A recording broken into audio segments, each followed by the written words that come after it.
Thanks, Sean. It's a great way to set it up.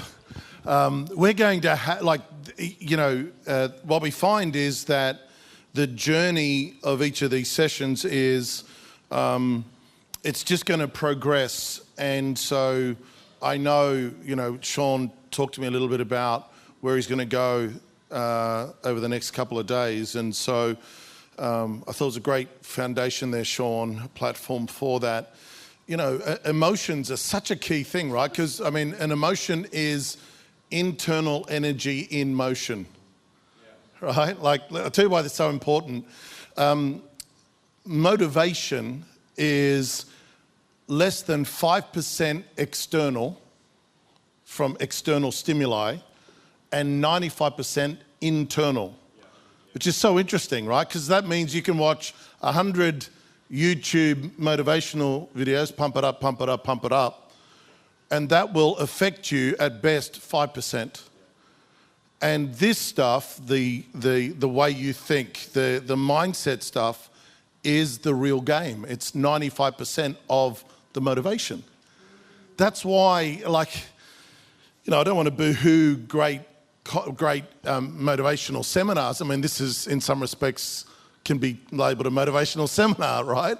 But the challenge is that alone will not do it for you. So, I'm not trying to answer your question there, Jamie, but it's interesting that, because I have a very similar background in that space, voracious in personal development, voracious for 20 years, only to hit a wall because I just couldn't reconcile. I'm doing all of this motivational stuff, yet it was almost like inside of me, the transformation was snail-like. I had the language, but I knew that something's not right here. And I stopped for a while thinking that I think something's broken, right? I just went, and then it scared me because I thought maybe I'm broken, right? Because it's supposed to work for everybody and I'm broken inside. But what happened was I wasn't accurately calibrated emotionally inside. So I was violating all these other things internally because I had trauma, stuff that I hadn't dealt with. I had lousy meanings for things. When things got hard, the meaning I gave was, you're not good enough, quit, rather than, hey, you're about to have an adventure. That was the rescript eventually. So it's great stuff. We're going to get really deep into it. I'm going to take us on a little bit of another tangent, but it's related. Is that okay? All right. I'd like to talk about something that is way above my pay grade in the sense of, probably let me introduce me for those of you that don't know me. I don't just put on these events. So I do a couple of things. So I run a global consultancy company to CEOs and entrepreneurs all across Australia and around the globe these days. The majority of my clients are Christian, but I'm not solely a Christian business coach. I have a company called Elite Human Development. I do coach both Christian and open market companies across a myriad of industries. I've been doing that professionally for 15 years. I have another division of that company. It's called Spiritual Intelligence Services. And that is a mechanism where I have marketplace intercessors that join me and become a spiritual board for CEOs of companies and entrepreneurs. And we provide spiritual intelligence through not just prayer, but the prophetic. It's one of the first in the world that's doing it at that formal level. So that's one part of my world. The other part of my world is that I am the business manager and one of the elders of Hope Unlimited Church. So we're a multi-site church. We have 6 locations across the Central Coast. This is one. And we have locations in India and America. I was just in India on Sunday. Piece of my brain is still there, so apologies for that if I don't make sense. And And so I'm a bivocational minister. I'm equally a minister in the church as I am a minister in the marketplace. So it's a little bit about me. I'd like to talk about this thought where I'm talking about, it's called the quantum world. And really what I want to make a presentation to you, this first session is going to be a little bit heady, and then the handles will come in the next number of sessions. Is that all right? So, okay. Can we go to this next slide? Understanding the quantum world, the way, sorry, let me set it up this way. There are three dimensions to what we understand of creation. We have, I want to begin with, we have the supernatural realm, right? This is the supernatural realm. This is pre-creation. This is the eternal realm. This is the realm where spirit operates, where God is dominant. Well, he's dominant in all, but this is sort of the angelic realm, the mystical realm. Then we have a realm over here, and we're going to call this natural world. This is natural world, right? So this is natural world dimension. So we've got supernatural and natural world dimensions. And I find that particularly amongst Christians, we are orientated to those two realms, right? We understand natural realms and some principles, and we understand, particularly if you come from certain segments of the body of Christ, we understand supernatural realm. The mystery I find, the missing link that I find in most people is this dimension called the invisible world. The invisible world, right? So just let me lay that. Supernatural world, natural world, and then this thought of the invisible world. The invisible world is what I want to suggest to you is called the quantum world, right? And of course, that's the world of science. And you go, David, what does science have to do with me running my business? Well, hang on to your horses and let's see where we can go. The world, of course, that we cannot see, both the invisible world and the natural world, had their beginning, their seed in the supernatural realm, right? Everything that exists came out of a supernatural realm, which is tough because, of course, society and just, contemporary Western, not even Western, but contemporary Western dimensions so accentuates the things we can see, the natural world. And we, especially in the marketplace, right, we get bombarded every day with what seems like very practical issues from the natural world. There's a problem with the delivery system. There's a problem with our customer acquisition or retention. There's a problem with the staff. Usually it's very practical, dimensions. And it's something that we can, if we're not careful, we can forget that everything that's natural has a genesis, or the greater reality is not the natural, but the supernatural. This is, by the way, the advantage of being a kingdom business person, that you see beyond the veil, right, of the presenting noise.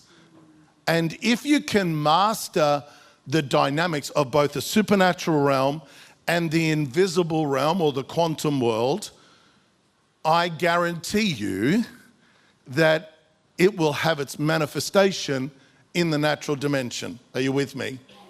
So the world that we see has its genesis from the world that we cannot see. Thus, the dominant reality is not the world that we presently see with our eyes, but the world that we cannot see. Let's go to the next slide. I want to give you two scriptures just to anchor this. Of course, I'm talking Genesis 1, verse 1 to 2. In the beginning, God created the heavens and the earth. In the beginning, God created the heavens and the earth. The spirit world was created from the eternal realm, just like the created world was created from the eternal realm. Now, the earth was formless and empty. This is really interesting. Darkness was over the surface of the deep, and the Spirit of God was hovering, vibrating over the waters of creation, right? That is the that is the genesis of what we understand now as of both the invisible realm and the natural realm. And then Hebrews 11, verse 1 to 2, I just want to put this as a foundation for you, gives us an operating mechanism, right? An operating mechanism of how we're to engage these realms. It says, now faith is really important. Faith is the confidence that we hope for and the assurance about what we do not see. There's this thing that says that this is what the ancients were commended for. There's this realm of faith that somehow interacts with this invisible realm, right? So we understand that faith in the natural realm can seem like practical decisions, but where faith is accentuated or made brilliant, and this is where kingdom entrepreneurs need to operate in faith, is in both the realm of the invisible world and the realm of the supernatural world, right? And I want to show you, or I want to lean into this thought of the invisible realm and explain it a little bit. Can we just go to this next slide? I want to take you through a thought. I want to introduce you to three different people. And so this first guy, of course, these are three really key scientific thinkers that have shaped the way that the world, particularly the contemporary world, understands the nature of this earth and the invisible realm, right? And it's interesting, whenever you say science in most churches, most Christians think, oh, this is the enemy, right? They think, oh, well, you know, science is not faith friendly. And I would agree with you up until a point, up until about the early 1900s. I would agree with you that one of the things that came out of the Reformation was the Enlightenment, the Age of Reason. And out of the Age of Reason, we got some thinkers that began to ask deeper questions. I mean, in the ancient world, we had Plato and, Socrates and, Aristotle, and they began to ask philosophical questions. But what we have in our world over the last hundreds of years, we have scientists that were trying to solve a dilemma about the nature of this universe and this world that we live in and how reality actually works, right? And so, of course, Charles Darwin, very famous. Most of you will know that name. Some of you will know the name Isaac Newton. And then maybe, well, has anybody ever heard of Max Planck before? A couple of you, yeah.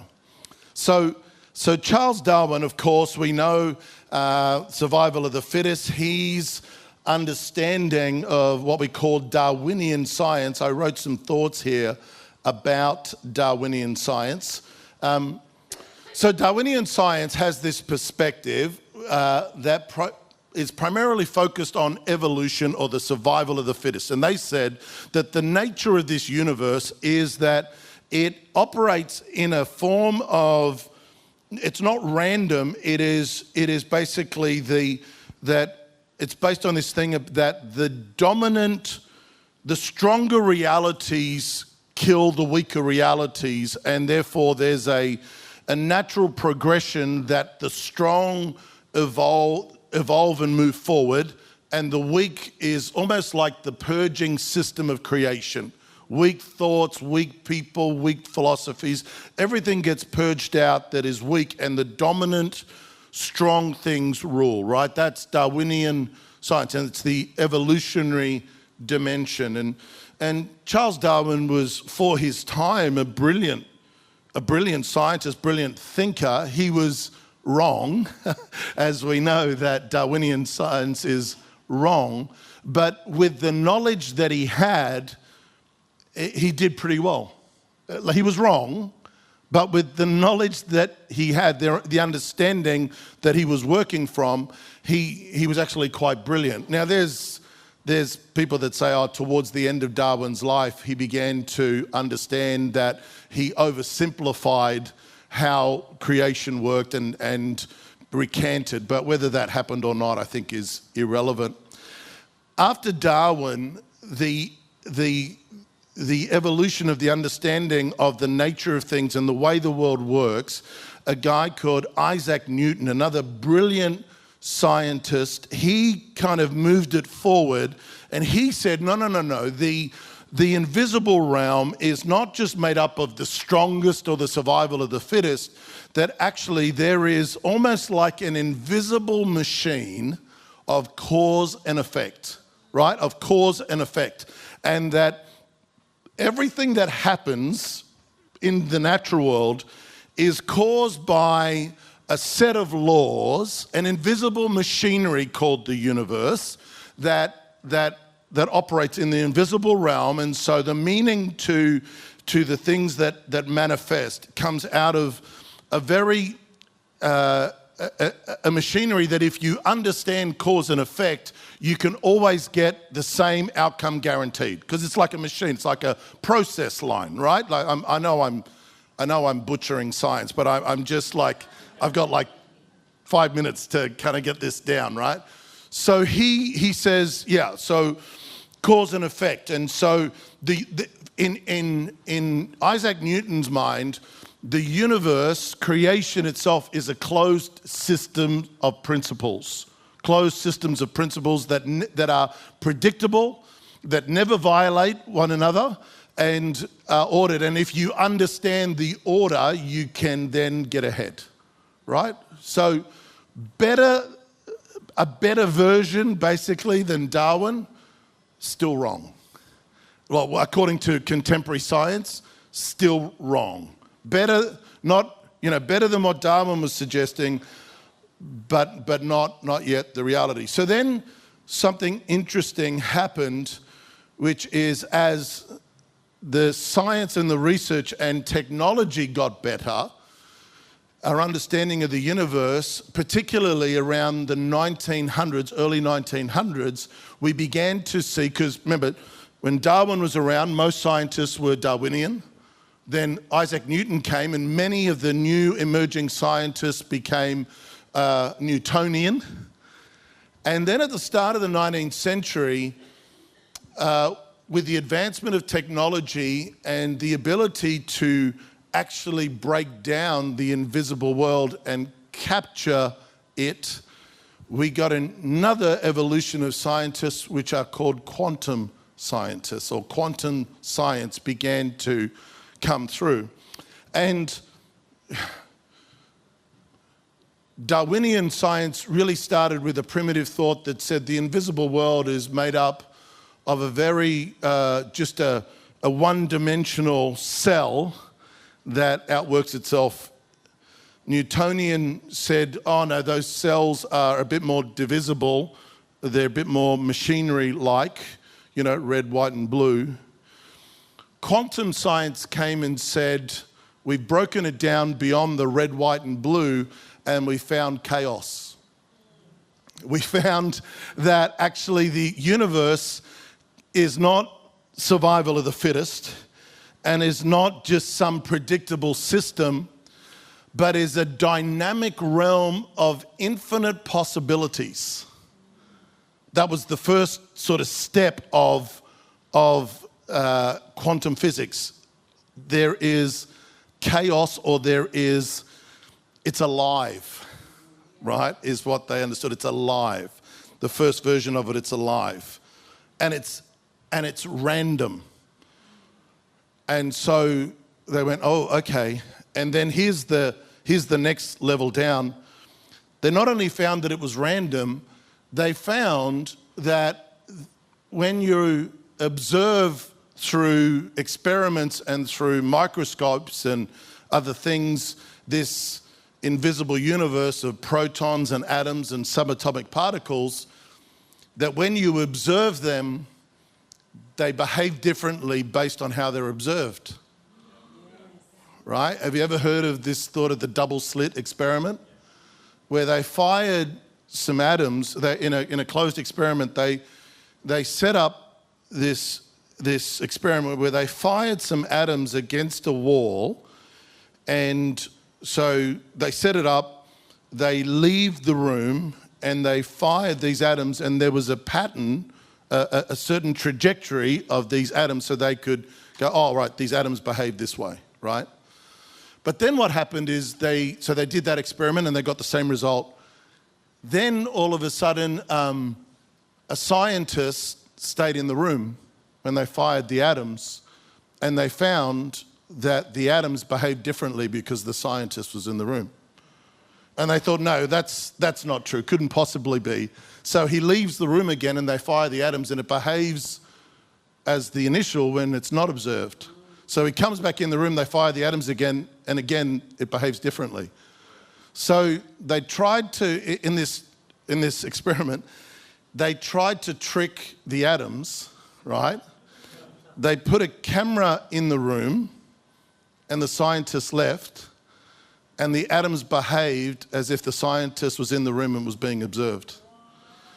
So they got a bit frustrated here because they're like, hang on, this doesn't make any sense. So what they did is they manipulated the camera and they put the light on in the camera as if it was on, but they didn't record it, and they fired the atoms, and the atoms behaved as if it wasn't being observed.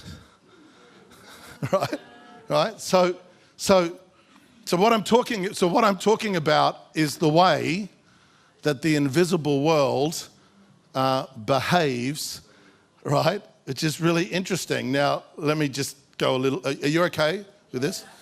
Is that too hot, by the way? Yeah. Can we just? It's gone on heat, so I'm not sure why that's happened. So I'm thinking, man, I'm speaking really good, man. The heat's coming. Oh, I'm feeling the love, but I'm feeling the aircon. All right. So Darwinian and Newtonian science. Let me give you this overview. I know I'm going ahead. We will get really practical. I promise you, session 2, session 3, session 4. But I'm just trying to do this introduction. Darwinian and Newtonian science. This is the basic premises. How they understand the nature of reality is both Darwinian and Newtonian physics. They posit like a deterministic, mechanical view of the universe. In other words, the universe operates under these laws outside of any external dimension. No need for God, right? That's what I want you to understand there. That they have no room for randomness or spontaneity. No room for God's hand in the midst, right? Because it's like, no, it's just the laws and how it is. It obviously accentuates predictability. This is how it works, like a clock that you wind up and it just happens. It has a predictable future. It's contained. They understand, of course, the invisible world as objects and entities in isolation. The invisible world is like a machine that has each part that works together but is separate from each other. That's how it understands it. And of course, they don't acknowledge, both of those science don't acknowledge the influence of anything outside of their order. Right? So that's where, of course, the struggle of faith people that suggest creator God, suggest God with us, doesn't really fit dynamically inside of those systems. But let me now go to the next slide, which is this quantum science overview, which is really interesting. Quantum science, though, quantum mechanics, introduces a universe that is filled with probabilities, not certainties. There's just options, and it's a realm where particles can exist in multiple states and multiple times, and we'll get in. I'll take you deeper into some of these other things called superimposition and quantum entanglement. I'll take you into some of that. You go, man, I just want to run my business. Yeah, I know.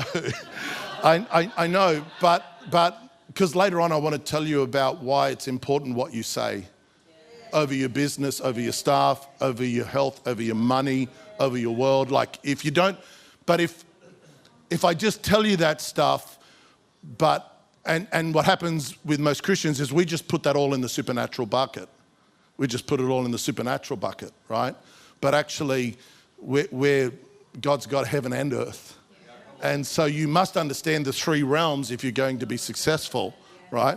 So predictability, there's in quantum physics, there's this thing called the Heisenberg uncertainty principles. That means one cannot know both the position and momentum of a particle with complete certainty. There's a inherent unpredictability.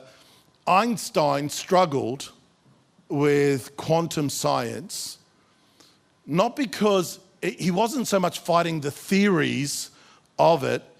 Here's was Einstein's fear. Einstein says, if we acknowledge that the universe is unpredictable and therefore potentially under the influence of a creator, whatever that looks like, he said, my concern is, what if the universe, talking about God, is not friendly? And Einstein said, I cannot allow myself to go to that, because I don't know if we go there, what happens if we find that at the end, the creator is not friendly? That's so interesting, right? That's why he couldn't go there himself. This thought about interconnectedness, quantum understands the invisible realm that says, have you ever heard the butterfly effect? Right? The butterfly flicks its wings on one side of the world and there's a tsunami on the other. Quantum realities say that the universe is not some mechanism that is all separate, but everything is ultimately connected, which sounds a bit new agey, right? But I want to say to you something really interesting. I think that a lot of the new age and metaphysical movement filled the vacuum that faith, the churches, left unoccupied. Because of our reaction against bad science and negative science, what we did is we pushed back on all science. And when this quantum dimension came, we didn't even go there. We weren't concerned. We went, no, science is anti-faith. Let's stay away from science. Let's stay either supernatural realm, right? This is your Pentecostals and your charismatic, or let's stay very practical. You know, that's all the others. And we didn't touch the middle. And with that void, out of that void, came the metaphysical movement initially in the early 1900s. And then ultimately the New Age movement came through that. And so the New Age movement is the fake Rolex version of the church. It's the fake Rolex version. But unfortunately, they filled some positions that the church still hasn't figured out yet. So I think the church should own the vibration, frequency, light, energy. I think the quantum realm is the church's realm. And we need to fix this, because I have a friend, he actually just moved back to the city here. His name is Alan Strudwick. And Alan Strudwick was born into the royalty of the New Age family in the 70s, and he was trained and mentored and financed by the New Age movement through university to ultimately be seeded into the upper echelons of the corporate world, so that he could train the corporate world in the New Age under the banner of corporate training. And he got radically saved at Phil Pringle's church in Oxford Falls in the 80s, radically saved. And he told me about the journey, told me about how it was all set up, and told me about how the New Age stole what was kingdom principles because the church was asleep to this dimension. Anyway, sorry, all right. So let's go to the next slide. So the universe that we cannot see is not survival of the fittest. It's not an ordered machine. It is a realm of infinite possibilities. This is really important. When we talk about your potential, I'm not talking about the limitations of your intellect. I'm not talking about the limitations of your training or your experience or anything else. The reality is that you and I are creatures made in the image of God that have unbelievable, limitless possibilities if we will come into alignment with God and the way that He's created the universe. We actually, whatever I always think, people think, oh, Dave, aren't you ever scared that you're going to push people to think too much about themselves? And I say to most people that say that to me, that is a quantum impossibility. I haven't met anyone I've met a lot of people. I've met billionaires. I have them in my world. Billionaires, multimillionaires. I have people that are changing the world. No, you're so much. However, whatever you think your potential is, X it 100 times, and you're still not even there. Ephesians 3 actually says that there is no capacity within us to fathom the immensity of the power of God and the light of God that is made available to us outside of a dynamic work of the Holy Spirit. That's Ephesians 3, by the way. You know, it says, over and above what you could ever ask or imagine or think. Paul has just prayed and he says, God, Holy Spirit, I pray that you would infuse every believer with a dimension called kratos, which is supernatural strength, so that they might comprehend, so that their brains might expand into a supernatural realm, so they might capture for a moment the immensity of your work inside of them. And he says, as they're in this supernatural realm, he says, I pray that they would begin to go on an adventure of figuring out the width and the breadth and the length and the depth of your love, your power that is made available to them, which is beyond what you could ever ask, imagine, or think. Like this is an important deal, because we go, oh, my business, my enterprise, my career, and whatever you think is the limitations of your ultimate possibilities, it's a false limitation. Can I say it this way? God does not answer most of our prayers, not because he doesn't have the power to, but because they're too small. They're too small. It would dishonor him to answer that prayer in light of what he actually has for you. So what he does, instead of just saying no, go away, in the no, he invites us to discover something more about him. I thank God that he didn't answer my prayers in my 20s, because what I live out right now in my 50s dwarfs any prayer that I prayed in my 20s. I never thought, in my prayers in my 20s, I never prayed in my 20s, God, I thank you that this isn't a brag, this is just like, God, I thank you that you're going to place me in the room of billionaires and they're going to listen to my voice. I would never have prayed that prayer. I would have, that wasn't even on the radar. I was a household kid from southwest Sydney with a 14-year-old education that had gotten saved at 17, had a small business. And I thought, God, maybe I could do something. I don't know. Could never have prayed the prayer. Thank God he never answered the prayers of my 20s. The quantum level says that particles exist in a state of possibility until they are observed or measured. This is referred to as the wave function. This concept can be likened to God's creation, which remains in full potential until we engage it. Believers you and I do not lack potential. We lack the bravery to engage that potential at the realms that God is asking us to engage it. Let's go to the next slide. I want you to hear what I say here. Our faith, intentions, and actions can influence our reality. In other words, the way that we bring forward what we believe, what we say, what we think, not only it's inspired out of the spirit realm, but it first affects the quantum realm before it becomes manifested reality. So what happens is, for those of us that are orientated prophetically, we hear prophetic promise out of the supernatural realm, and we think that because prophetic promise just came out of supernatural realm, that now we're automatically going to see it manifested in natural realm.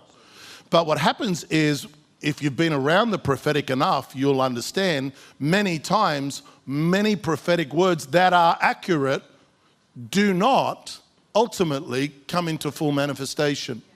And the reason is not because of the word necessarily, or the spirit dynamic. And it's not necessarily because somehow creation is broken. It's because no one taught the believer how to operate in quantum faith realms. And so this is where we muck it up. So what happens is the believer sits in the quantum space unknowingly with all this prophetic potential that is destined for them, but doesn't know how to bring intentionality, transformation, journey with God into it, doesn't go into prophetic process. And if you don't go into prophetic process, you will never go into prophetic manifestation. You'll just die, listen respectfully, you'll die with the promises of God still in your bones. You'll die with the promises still in your bones. There's this famous experiment, and last year I showed a video on it, but it's by a Japanese scientist called Dr. Masaru Emoto, and he did a water crystal experiment, and he demonstrated through the positive and negative intentions can change physical structures of water crystals. So what he did was he began to use water, and he would speak hope to water, hope, like literally speak it over water, and then he freezed the water and then took it under a mega microscope and showed the pattern that was made on the water. Right? And then he would do the opposite. He might say something speak negative over the water, and then he would freeze the water and he would capture and then figure out, see what was there. Would you like to see some of the things? Okay. So here's what he captures under the microscope. So when he speaks thankfulness, like wisdom, truth, eternal, angels, I love you. This is what happened when he spoke, I love you over the water. Peace. Have a look at what happens when he speaks, you fool, over this water. When he speaks, you make me sick, over the water. When he speaks evil, over the water. He takes a picture of the water, and then he prays, and he captures it again, same water. And you go, Dave, wow, that's really cute about water. Do you know something really funny? You and I, we're 80% water. We're 80% water, you and I. Think about, hey? Think about, this is like, it's hectic, right? There is when you begin to really master this, all of a sudden, I want to say to you, well, what I want to highlight to you, and I'm going to take three other sessions to give you some practicals, it's really important what you say over yourself. Yeah. It's really important what you say over your business, over your possibilities, over your children, over your money, over your relationships.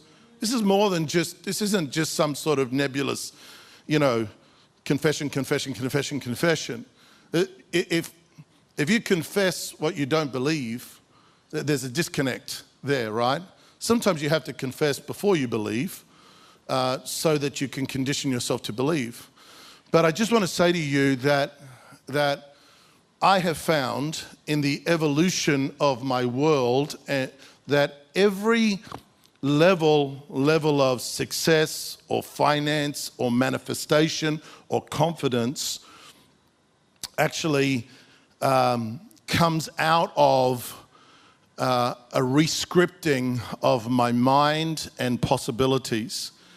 I am still, as far as human being, I'm still the guy that I was at 20. Like, it's still my body, it's still less hair, it's a bit more of me, like it's still me. So that's not changed. So what changed? The inside of me changed. My mind changed. My language changed. And as a result of that, I always say to people, they say to me, they got a problem. And so I say, hey, let's talk about it. Let's talk it out. I got this jam up in the business. I've got this issue. I need this thing. And so we talk about it, and they go, they say to me, Dave, that was great that we talked about it. I'm still not sure how to fix it. And I said to them, the first step in fixing it is saying it. I said, the fact that we've had this discussion has done more than what you know. Not only more in you and I, but more in the quantum realm. It's so interesting to me. I'll have a discussion with someone about a problem and we got no answer. And somehow, and this has happened now much quicker at this point in my life, the next 2 weeks, someone calls me, I sit next to someone, and they are the answer to the Now, they never manifested, they never showed themselves before I had the conversation. Somehow that conversation did something. You know, I mean, I got a crazy story. I want to take some questions. Sorry, I'm chewing up the time. So Pastor Mark Check and I, we have this discussion, and Mark says, I feel like God says that your business, which was at that point national, he said, I feel like you've got a global business inside of you. And I said, great, have you got any global clients for me? He said, no. I said, what should I do? He goes, I don't know. He said, I'm just telling you what I know. Like God says, I feel like God says, I said, oh, wow, okay. So it was the first time that I really kind of opened myself up to, I got a global business. Well, it wasn't too long later that a guy calls me from the other side of the world who says to me, hey, I've tracked you down. And he said, I want to tell you, so this guy, by the way, so he says, I want to tell you I had a dream. And in the dream, Jesus walks a man that I don't really know to me and introduces him to me. And it just so happens to be your name and your face, me, in the dream. And Jesus tells me that this man is going to be your business coach. And so he said, all I knew was you were in Australia, and he said, I made some inquiries, and I found you. The guy that called me did not have a startup business. He had the second largest agriculture company in his nation, and at the time he had an employee numbers of 300 employees. I became his business coach. He now has 600 employees, 4 mega businesses in his nation. I mean, you know, is it random? Is it quantum? Is it spirit? I mean, I think it's a bit of everything, you know. Isn't it interesting? The moment you begin to engage in ultimate possibilities, what comes to you? What comes to you?